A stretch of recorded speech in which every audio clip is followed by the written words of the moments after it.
Hi, Zinnia, and to everyone who is watching. Yeah, this is, I'm just getting into the whole YouTube thing myself, so excuse me for my unpreparedness. But yeah, I actually like Zinnia and what she says most of the time. You know, she's truly a scientist at heart, even though I don't agree with actually most of the things she's saying. But you know, I appreciate I guess the courage it takes to say some things to the entire world, knowing that they will disagree. Well, in this case, I just wanted to, it touched the personal. This video touched the personal nerve of mine because I was raised to be an atheist. You know, my parents are atheists, but because of that I rebelled and I became an agnostic. And I was an agnostic for ages, until I personally, with my own, I'm a scientist too, and I like proofs. And I was searching for a proof most of my life. And when I was 21, I've got one. It was a miracle surgery made by spirits on my spine, believe it or not.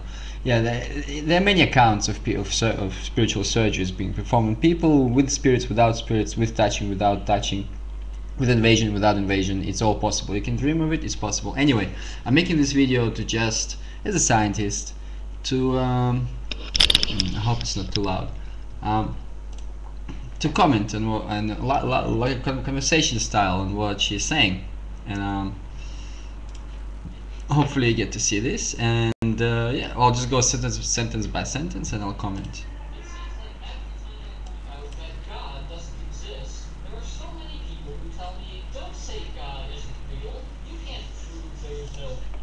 God, yes. Well, you see, they're very right. You can't prove God is not real in the same way you can't prove God is real. Yeah, it's all very lovely. It just means the whole point is not proving. Like if you look at Descartes, what he said, I think therefore I am, because he was a reductionist. He thought, what can I prove? What can I prove? And you realize he can't prove anything. And the only thing he can really base anything on is the fact that he exists. And how does he prove it? Well, he said, well, I can prove it by the fact that I'm thinking. Well, actually, like the second version of the quote is, I think, therefore I am not. Which is more true. When you think, you actually don't exist. It's possible not to exist. But yeah, I mean, anyway, God does exist, and this is the proof. Okay. God? Really? Because the last time I checked, most people who believe in God believe that it's the only God. Okay, keyword is most. Most. Most people. Most people probably he hangs out with. No, I mean, like most. I mean, do you ever get out? I mean, seriously. Yeah, most people. The true God is one God, but.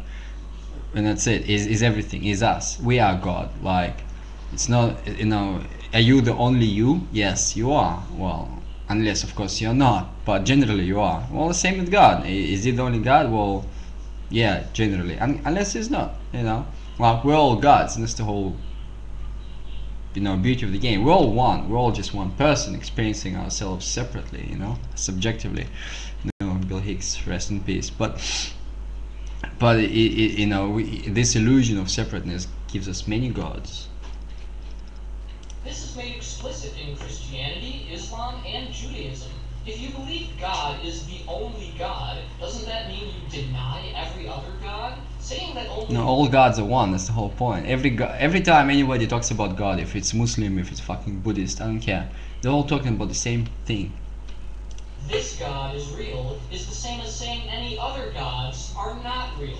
And yet Christians apparently have no desire to challenge a fellow Christian who says Zeus isn't real. Muslims won't argue with each other if one of them says Odin doesn't exist. None of them seem concerned about this. Why is that? Not none. I've met plenty of beautiful Christians who do think about other religions, seriously. Like, I haven't met too many Muslims who do that, and fuck yeah, I've met Jews who do that. I live in Israel. Yeah. But yeah, you know, it's concerned like, well, okay, if what is it? What if it's the same God? What if Jesus? You know, what about Jesus? Is he only for Christians? But if it's the same God, is it for everyone? Well, of course it's the same God, and of course Jesus was for everyone.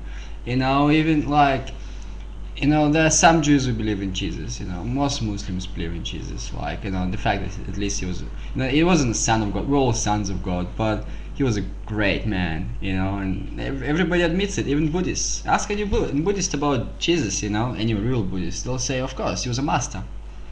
Have you proven that there is no Zeus? Have you proven that there is no Odin? Have you proven that literally every proposed god does not exist, with the sole exception of your own? If you have, I would like to see these proofs and verify their validity. And I want to know exactly which criteria must be met to prove your god doesn't exist. But if you have no proof, then how can you fault me for saying your God isn't real and demand that I prove it? You've already failed to meet the same standard you would impose upon me. Yeah, nice. Well, you know, my God isn't real, but his God is. I mean, her. I really wonder. You know, I mean, Zinnia is a perfect nihilist as far as I can see. But you know, it's just a sad kind of existence, to be honest. I mean, my heart goes out for her. You know, like how to explain it? Not believing in God is like not believing in yourself, because you are God. Every power that you give to God, eventually you get. You know, you know, if you believe in God the Creator, then you become the Creator. You start creating your universe. If you don't, well, then you start being a reactor. You don't create anything. You just react to shit. You know, and I mean, I hope secretly at heart Zinni believes in God and just like, you know, just says it for shits and giggles so we can argue between ourselves. But because if she doesn't, then I mean, you know, I'd like her to be the creator. I'd like her to create the world that she likes. You know, I'm sure that she's wonderfully creative human being. You know, she's got beautiful ideas in her head, and you know, accomplishing these ideas without the help of a higher being is close to nil. You know, you're gonna try, but eventually you're gonna sidetrack all the time, because if you don't have God, you have your ego. If you don't have your ego and God, then what do you have? You have nothing, literally. You can make as many videos as you want. You can open and close your mouth as much as you want. You can scream, you can do whatever, but without ego, without your soul, well, it can make you can have ideas, I guess, but these ideas are not gonna go far. I mean, no God, you know. I mean, science, that's where it's at. But even science admits the existence of God. I mean, all great scientists believe in God, from Newton to Einstein.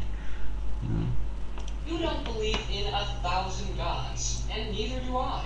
You don't believe in 100 gods, and I'm with you there. You don't even believe in 2 gods, and I totally agree with that. But when I don't believe in one god, that's when you have a problem? That's when you tell me I shouldn't say there's no God and demand that I prove there isn't?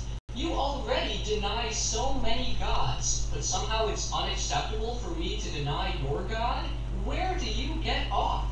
Unless Christians, Muslims, Jews, and Or, by the way, notice how by resisting, you know, typical religion, he becomes it. You know, he becomes even a more hardcore version of that typical religion. You know, I mean, I'm sure he doesn't have great, you know, thoughts for these religious people that he, you know, imagines. You know, probably thinks they're stupid and all of that, but I don't know. And unenlightened. Well, look, you know, he said, "Oh, you deny 100 gods, I deny 2. You know, you deny this, I do it too. I'm just like you. I'm just one step more."